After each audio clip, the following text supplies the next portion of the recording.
नमस्ते दोस्तों, आप सभी का बुक संसार में स्वागत है। तो दिल थाम कर बैठ जाइए और तैयार हो जाइए एक बहुत ही रोमांचित सफर पे चलने के लिए, क्योंकि आज जिस किताब की हम बात करने वाले हैं उसको पढ़कर आपके होश उड़ जाएंगे। किताब का नाम है द गोल्ड क्राउन और इसके लेखक हैं बोधिसत्व।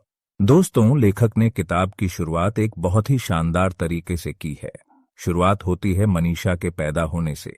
आपने अपने आसपास देखा होगा कि जब किसी के घर में लड़का या लड़की पैदा होती है तो उसके बाद से घर का भाग्य बदल जाता है।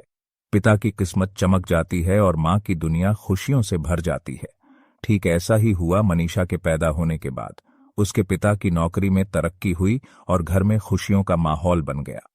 उसके पैदा होने के कुछ दिनों बाद ही मां लक्ष्मी की पूजा थी, इसीलिए सभी ने मनीषा को मां लक्ष्मी का दिया हुआ आशीर्वाद समझा।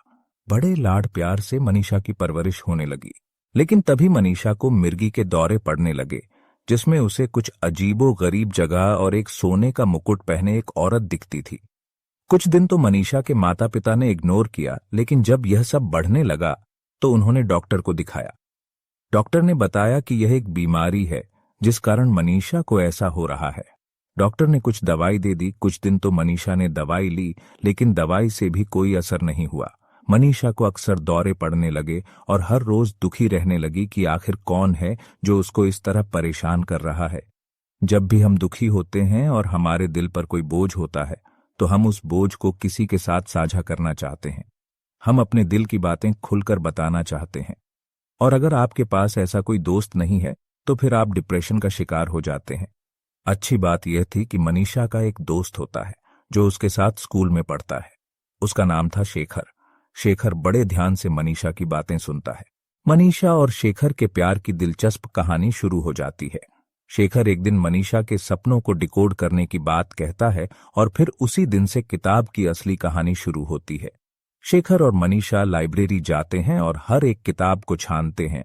जो बातें मनीषा सपने में देखती है, शेखर उनसे जुड़ी बातें किताबों में ढूंढता है। बहुत टाइम के बाद जब कुछ हाथ नहीं लगता तो दोनों उदास होकर कैफेटेरिया में बैठ जाते हैं। लेकिन कहते हैं ना, जब आप पर कोई धुन सवार हो जाती है तो कुदरत खुद ही रास्ता दिखाने लगती है। इस बात को लेखक ने बखूबी दर्शाया है। तभी कैफेटेरिया में शेखर के कॉलेज प्रोफेसर की एंट्री होती है। यहां से कड़ी जुड़ती जाती है। मनीषा और शेखर का मुर्शिदाबाद जाना और एक भूतिया महल की तलाश करना।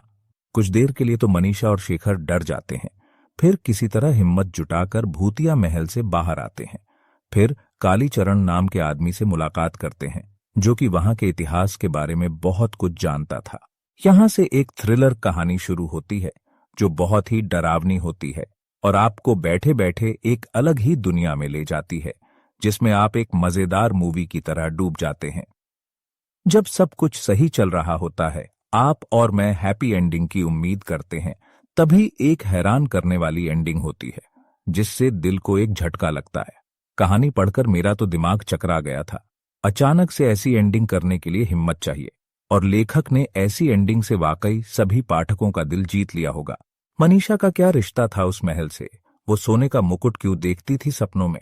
क्या कालीचरण मनीषा को उसके इस दिमागी बीमारी से मुक्त कर पाएगा? क्या मनीषा शेखर के मदद से इन रहस्यों को सुलझा सकेंगे? क्या मनीषा स्वर्ण कुटीर नामक भूतिया महल के कई राज जान पाएगी? किसी की आत्मा आखिर क्यों चीख रही थी जंगल के बीच उस वीरान मंदिर के खंडहर से? वो किसकी आत्मा है जो किसी को उस महल में ठहरने नहीं देती? इन सभी सवालों का जवाब एक लाइन में नहीं दिया जा सकता।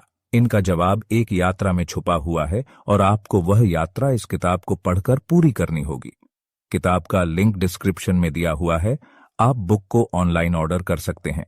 अगर वीडियो पसंद आया हो तो लाइक, शेयर और सब्सक्राइब करें। धन्यवाद।